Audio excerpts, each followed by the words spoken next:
आप देख रहे हैं देश लाइव, देश की आवाज। जो एलानिया तौर पर मुस्लिम मुखालिफ सरकार है, जो अपनी पॉलिसी में मुस्लिम मुखालिफ सरकार है, और इससे चीजें बहुत बदल जाती हैं।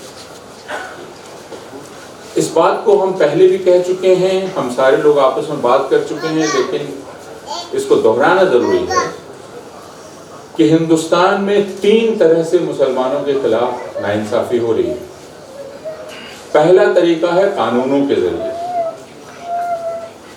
आप ऐसे कानून बनाते हैं जिनमें मुसलमानों की हैसियत को कमतर बनाया जाता है। जैसे आपने कानून बनाया CAA का। CAA एक ऐसा कानून है जिसमें हिंदुस्तान की शहरियत को हासिल करने का एक रास्ता निकाला गया है। बहुत सारे रास्ते हैं, एक रास्ता निकाला गया है, इस रास्ते से आप हिंदुस्तान की शहरियत हासिल कर सकते हैं। उस रास्ते पर एक बोर्ड लगा दिया गया है। वो बोर्ड है, इस रास्ते पर हर कोई चल सकता है, मुसलमान नहीं चल सकता।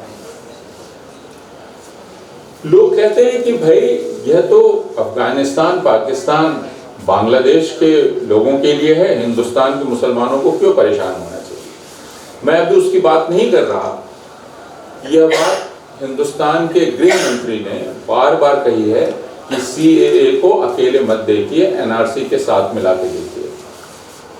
उन्होंने कहा कि हम NRC लाएंगे, NRC में जो घुसपैठिए हैं, जिनके पास कागज नहीं है, हम उनको बाहर करेंगे, और फिर जिनको अंदर करना है हम CAA के जरिए अंदर कर लेंगे।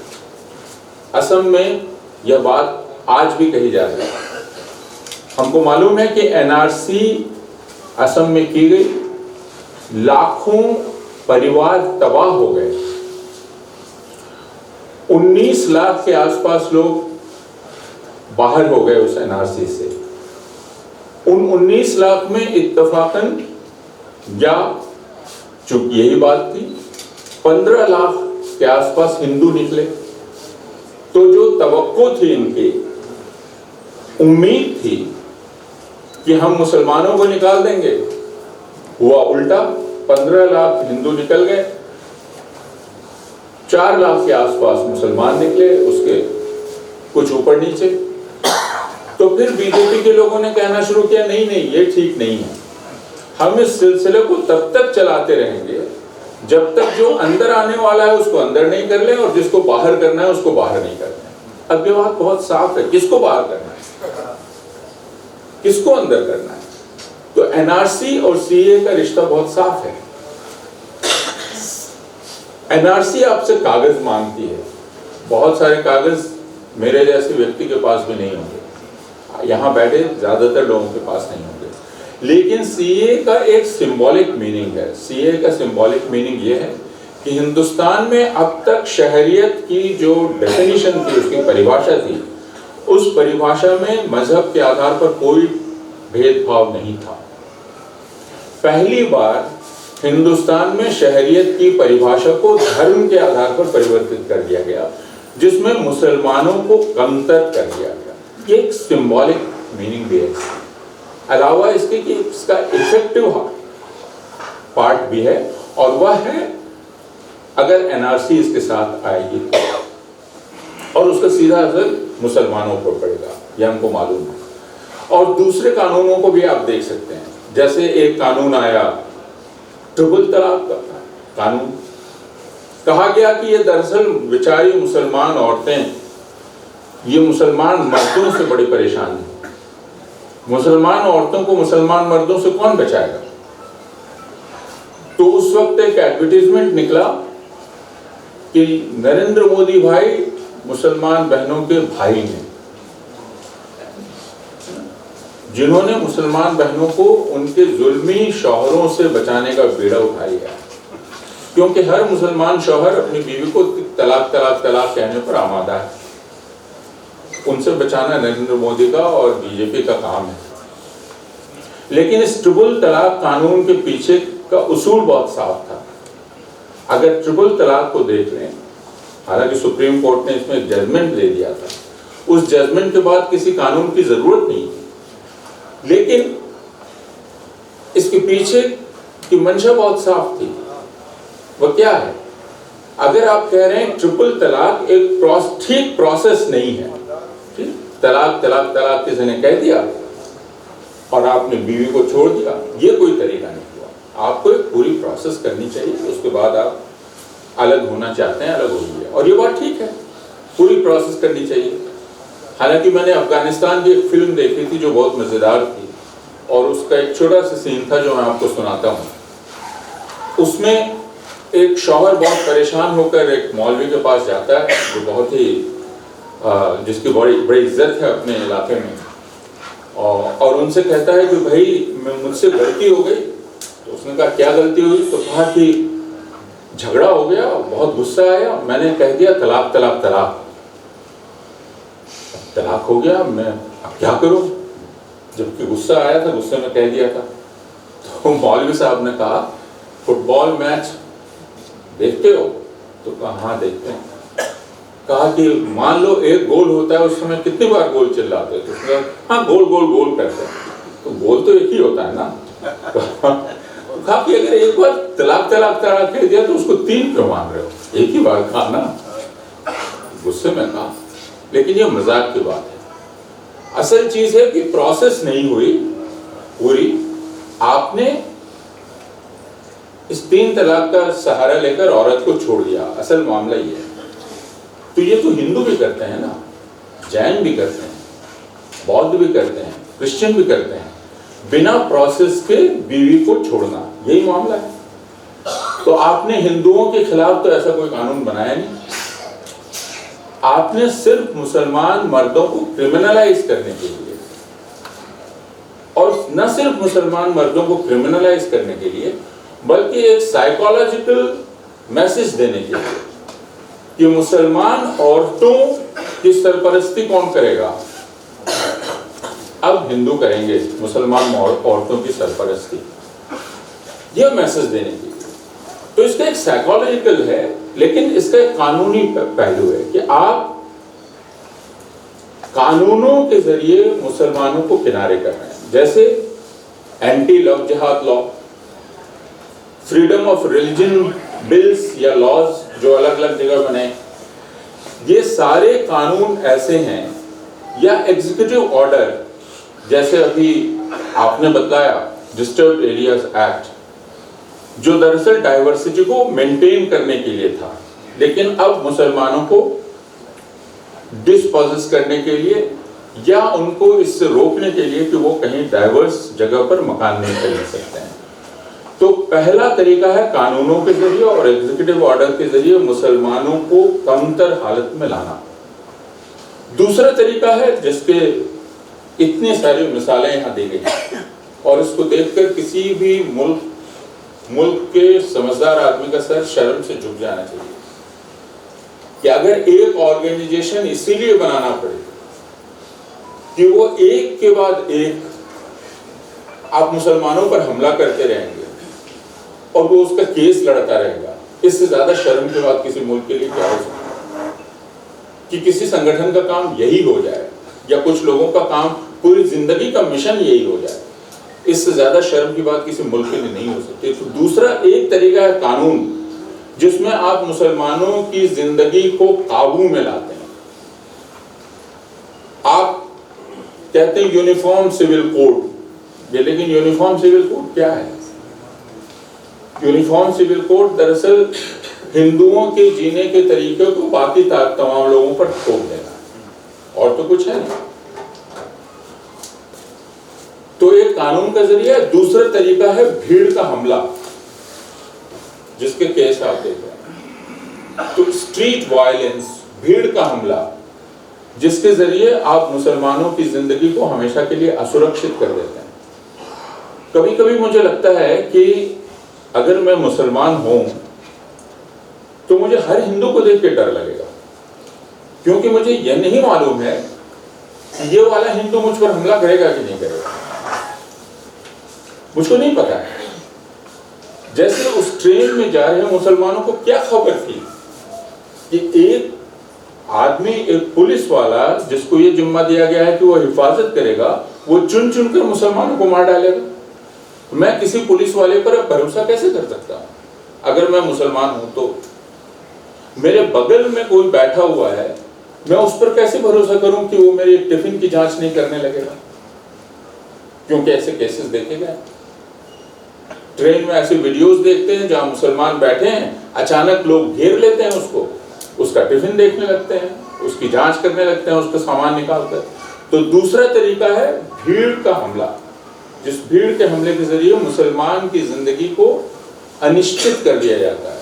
यानी एक मुसलमान ये नहीं जानता है कि उसके साथ यहाँ क्या होगा या वहाँ क्या होगा, बल्कि मुसलमान अभी भी इस मुल्क में कॉन्फिडेंटली चल रहे हैं। तो ये बहुत हैरानी की बात है और मुसलमानों की हिमाकत है कि वो बहुत कॉन्फिडेंटली चलते हैं और अपना काम काज करते हैं, क्योंकि इस तरह के केसेस देखे गए कि उनकी ज़िंदगी दरअसल अनसर्टेन है। उनको नहीं पता है जिस बस में जा रहे हैं उसमें क्या हो जाएगा, जिस ट्रेन में जा रहे हैं उसमें क्या हो जाएगा, जिस पुलिस वाले के सामने खड़े हैं वो क्या कर देगा।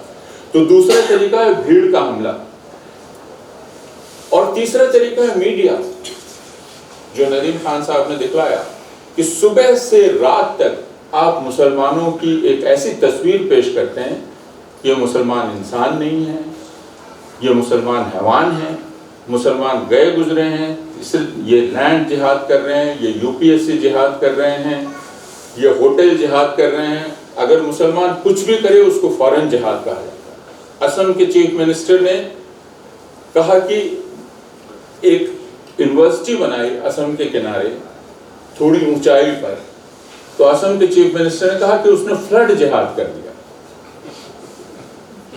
फिर थूक जिहाद चल गया। तो तीन तरीके हैं, तीन तरीकों से आपने मुसलमानों की जिंदगी को दूभर कर दिया है हिंदुस्तान में। इसलिए जो मुसलमानों के साथ अभी हो रहा है उसको दूसरी किसी चीज से इक्वेट नहीं किया जा सकता है, उससे बराबर नहीं दिखाया जा सकता, और इस बात को मानना पड़ेगा। जो भी ऐसा करने की कोशिश करता है वो बेईमानी कर रहा है, या वो खुद अपने दिल को तसल्ली देने की कोशिश कर रहा है कि नहीं मेरा मुल्क पहले के मुकाबले ज्यादा बुरा नहीं हुआ है, हम जुल्म पहले भी करते थे अभी भी कर रहे हैं, हम मुसलमानों के साथ कुछ अलग जुल्म नहीं कर रहे हैं, हम जैसा दलितों के साथ करते थे वैसा ही कर रहे हैं, बाकी लोगों के साथ करते थे वैसा ही कर रहे हैं। लेकिन इसमें एक फर्क और है, और वो फर्क ये है कि दलित राजनीतिक रूप से ताकतवर हैं। आप इस बात को हम सारे लोग जानते हैं। सारे राजनीतिक दल दलितों को प्रतिनिधित्व देना चाहते हैं, वो उनको मंत्री बनाना चाहते हैं, वो उनको सामने लाना चाहते हैं। लेकिन कोई भी राजनीतिक दल मुसलमान चेहरे को अपने पोस्टर में नहीं लाना चाहता है, कोई भी राजनीतिक दल। अगर किसी दलित के साथ कोई अत्याचार हो गया, विपक्षी दल का नेता वहां पहुंचेगा, बाकी तमाम लोग पहुंचेंगे, लेकिन मुसलमान के साथ हुआ कोई नहीं जाएगा। बंद कमरे में लोग मिल लेंगे। मुझे महाराष्ट्र धुले की घटना याद है जहां 7 मुसलमानों को मार दिया था पुलिस ने। हम लोग गए, उस वक्त कांग्रेस एनसीपी की सरकार थी, तो हमें ये पता चला कि कांग्रेस के लीडरान आए थे, लेकिन गेस्ट हाउस में अलग से कम्युनिटी के लीडर से मिले। उन्होंने कहा खुले में मिलने के लिए मत कहिएगा, हिंदुओं को बुरा लग जाएगा कि मुसलमानों के साथ हम खड़े हैं। तो दलित को ये पता है कि उसके साथ हर कोई खड़ा होगा, मुसलमान को ये पता है कि उसके साथ कोई राजनीतिक दल पब्लिकली दिखलाई नहीं पड़ना चाहता। और ये बहुत बड़ा फर्क है जिसको पॉलिटिकल पावर का फर्क कहते हैं। पॉलिटिकल पावर किसके पास है, पॉलिटिकल पावर कौन महसूस करता है कि मेरे पास राजनीतिक ताकत है और मैं इस राजनीतिक ताकत से इस जमहूरियत में एक फर्क पैदा कर सकता हूं। इसलिए इस नाइंसाफी की शक्ल एकदम अलग है और इस बात को सबको समझना चाहिए। यह सवाल हिंदुओं को खुद से करना है कि यहाँ 98% मुसलमान क्यों बैठे हैं। यह सवाल मुसलमानों को नहीं करना है, यह सवाल दूसरी कम्युनिटीज के लोगों को करना है कि मुसलमानों का सवाल सिर्फ मुसलमानों का सवाल क्यों है, वो बाकी लोगों का सवाल क्यों नहीं। क्यों बाकी समुदायों के इक्का दुक्का लोग उसमें आते हैं और बाकी लोग नहीं आते। इस हमदर्दी की कमी अगर दूसरी कम्युनिटीज में है तो उनको अपने अंदर झांक के देखने की जरूरत है कि क्यों है। आप ये नहीं कहेंगे कि अरे मुसलमानों के भीतर भी क्रिमिनल्स हैं, जरूर होते हैं। तो आप ये कहना चाहते हैं कि मुसलमानों को बराबर के शहरी हक तभी मिलेंगे जब सारे के सारे मुसलमान संत हो जाएंगे। मुसलमान में ना तो पॉकेट मार होगा, न मुसलमान में उठाई गिर होगा, न मुसलमान में कोई चोरी करने वाला होगा। जब गुड कैरेक्टर सर्टिफिकेट हर मुसलमान लाकर देगा अपना, तब उसको बराबर शहरी का हक मिलेगा। ये हम कहना चाहते हैं। हम ऐसे हालात में हैं। 4 जून को जो नतीजे आए उसके बाद लगा कि राहत की सांस मिली। भारतीय जनता पार्टी की सीटें कम हो गई, विपक्ष की ताकत बढ़ गई, वह दिखलाई पड़ा। संसद में विपक्ष की आवाज बहुत मजबूत हुई। लेकिन सड़क पर क्या हुआ? 4 जून के बाद से 1.5 महीने में मुसलमानों पर जितने हमले हुए उतने शायद उतने वक्फे में पिछले 10 साल में भी नहीं हुए। और उसके बाद बुलडोजर चलने और बाकी चीजों की घटनाएं बढ़ती चली गई और भारतीय जनता पार्टी के नेताओं का रुख और भी ज्यादा मुसलमानों के खिलाफ जहरीला हो गया।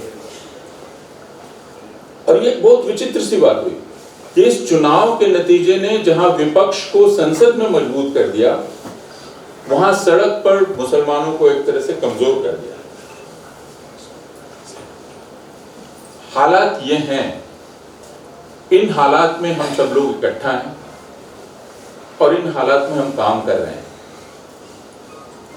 जैसा नदीम खान ने बतलाया कि असल चीज है लड़ना और असल चीज है संघर्ष करना। जो जिस स्थिति में हम हैं वह स्थिति हमको मालूम है। उस स्थिति में हमारी पहचान इससे होगी कि हम इंसान हैं कि नहीं, कि हम इस स्थिति का मुकाबला करते हैं या सर झुका के बैठ जाते हैं। पहचान इससे होगी।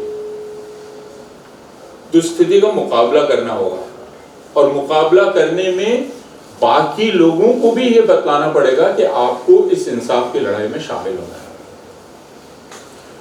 तो यह बहुत साफ है कि किसी भी जमहूरियत में कहीं भी दुनिया में ऐसी कोई मिसाल नहीं मिली है कि एक कम्युनिटी अपनी लड़ाई लड़के जीत जाए। उसको बाकी कम्युनिटीज का सपोर्ट चाहिए, उसको सहारा चाहिए, उसको वो दायरा बढ़ाना पड़ता है, लोगों को साथ लाना पड़ता है। हमारे पास एक रास्ता है हमारे संविधान का, दस्तूर का, जिस रास्ते के सहारे हम ये कहते हैं कि हम सब एक दूसरे के साथ सॉलिडारिटी में रहेंगे। क्योंकि जो उसूल है फ्रैटर्निटी का, उस फ्रैटर्निटी 4 उसूल है ना हमारे संविधान की प्रस्तावना में, कि हमें हर तरह की बराबरी चाहिए, हमें हर तरह का इंसाफ चाहिए, हमें हर तरह की आज़ादी चाहिए। अगर आपने प्रेम्बल देखा है, उस प्रेम्बल में और हम हिंदुस्तान के लोग ये जो चीज़ें हैं ये हासिल करना चाहते हैं। तो जब संविधान लिखा गया था, संविधान लिखने वालों को पता था हमारे समाज में ये चीज़ें आज़ादी के साथ मिल नहीं जाएंगी। ये पूरा सफ़र जो आगे का चलेगा वह दरअसल हर तरह की बराबरी को हासिल करने का चलेगा, हर तरह के इंसाफ को हासिल करने का चलेगा, हर तरह की आज़ादी को हासिल करने का चलेगा, और वो अलग अलग लेवल्स पर चलेगा। लेकिन यह सब कुछ हासिल किया जा सकेगा जिसमें चौथी बात लिखी हुई है, जब हम एक दूसरे के साथ फ्रैटर्निटी में रहेंगे, दोस्ती और एकजुटता में रहेंगे। तो एपीसीआर जैसा संगठन जरूर सिविल राइट्स की बात करता है, लेकिन सिविल राइट्स की बात बिना फ्रैटर्निटी के, बिना एकजुटता के, बिना सॉलिडारिटी के नहीं हो सकती। और हम उस इंसाफ के साथ हम जो दूसरा मूवमेंट चलाते हैं वो मूवमेंट सॉलिडारिटी का है, एक दूसरे के साथ एकजुटता का है। अलग अलग किस्म के लोग एक साथ बैठें, एक दूसरे को देखें, एक दूसरे के रहने सहने के तरीके को जानें, जो चीजें उन्हें बहुत अजीबोगरीब लगती हैं, वो आकर देखें कि भाई ये 2 पैरों का ही जानवर है, ये भी सांस लेता है, इसके दिल में भी धड़कन है, इसके भी बच्चे होते हैं, वो बच्चे हमारे बच्चे की तरह ही हंसते हैं। अब अगर किसी का दिल इजराइल की तरह का पत्थर का हो गया कि वो हजारों हजार बच्चों को मारते हुए और मारते ही चला जाए, तब उसके बारे में कुछ नहीं कहा जा सकता। जैसे मुझे अभी सारे इजराइलियों के इंसान होने पर गहरा शक होने लगा कि वो इंसान है कि नहीं। लेकिन मैं अभी भी मानता हूं कि हिंदुस्तान उस जगह नहीं पहुंचा। हमें एक दूसरे को पहचानने, एक दूसरे को समझने की कुव्वत है और हम यह कर सकते हैं कि हम एक दूसरे के साथ खड़े हों। तो APCR का जो पूरा मूवमेंट है, सिविल राइट्स का जो पूरा मूवमेंट है, वो ज़रूर कानूनी है, ज़रूर हम अदालत में जाते हैं और अदालत में लड़ते हैं, लेकिन अदालत के बाहर हम एक समाज बनाने की कोशिश करते हैं जो इंसाफ का समाज है, जो इंसाफ के उसूलों को पहचानता है और इंसाफ के उसूल बराबरी के उसूलों पर टिके हुए हैं। और बराबरी के उसूल का मतलब है कि हम हर किसी को इंसान के तौर पर तस्लीम करते हैं। वो इंसान है, वो मेरे बराबर है। अगर मैं आपके बराबर खड़ा नहीं हूं तो मैं आपसे गले कैसे मिल सकता हूं? मैं अगर ऊंची पायदान पर हूं, आप नीचे हैं, तो मैं आपसे गले कैसे मिल सकता हूं? तो हम सबको एक सतह पर खड़ा होकर और एक इंसाफ की एक बड़ा समाज, एक बड़ी कम्युनिटी बनाने की जरूरत है। APCR की पूरी मुहिम इसलिए सिर्फ अदालत की मुहिम नहीं है, सिर्फ फैक्ट फाइंडिंग की मुहिम नहीं है। APCR की मुहिम में इंसाफ की इस कम्युनिटी को बड़ा, वसी और वसी करने की कोशिश भी इस मुहिम में शामिल है। हम सब यहाँ इकट्ठा हैं। ज़रूर, जैसा मैंने शुरू में कहा, सब लोग कह रहे हैं कि यहाँ इकट्ठा 99% लोग मुसलमान हैं, लेकिन ये बात दिल्ली की भी एक महफिल में मैंने कही थी। ये बात हमें इतनी अजीबोगरीब क्यों लगती?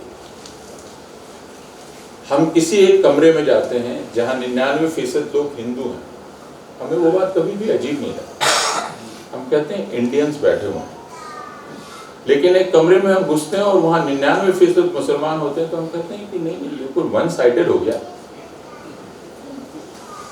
99% हिंदू होते हैं तो कभी भी हम नहीं कहते हैं वन साइडेड हो गया, लेकिन 99% मुसलमान हैं तो हमको वो वन साइडेड लगने लगता है। वो भी इंडियन है, वो भी इंसान है और उनको भी बैठने का हक है। आप कहते हैं नहीं, इसमें 50-50 हो जाना चाहिए, तो फिर ये नॉर्मल लगेगा। अभी ये कुछ नॉर्मल लग रहा है क्योंकि यहाँ मुसलमान दिख रहे हैं। 99% हिंदू कभी भी नॉर्मल नहीं लगते, वो एक नॉर्मल मजलिस लगती है। बाकी में कहते हैं वहां सिर्फ मोहम्मदन थे। आप किसी भी अहमदाबाद की मीटिंग से निकल के कहते हैं क्या वहाँ 98% सिर्फ हिंदू थे? आप नहीं कहते, नॉर्मल मीटिंग, आप उस मीटिंग की बात करते हैं। लेकिन इस मीटिंग से निकल कर पहला कमेंट करेंगे 98% मुसलमान थे। लेकिन जो यहाँ बैठे हैं ये उन पर कमेंट नहीं है, जो यहाँ नहीं बैठे हैं ये उन पर कमेंट। इसका मतलब ये नहीं है कि हम उनको छोड़ देंगे, हम उनको साथ लाने की कोशिश करेंगे, हम सब साथ बैठेंगे, क्योंकि मैंने कहा कि इंसाफ की लड़ाई ऐसी कोई मिसाल हिस्ट्री में नहीं है, इतिहास में नहीं है, तारीख में नहीं है, जिसमें एक कम्युनिटी अकेले जीत गई। सबको साथ मिलकर सबकी लड़ाई लड़नी पड़ेगी। बहुत बहुत शुक्रिया।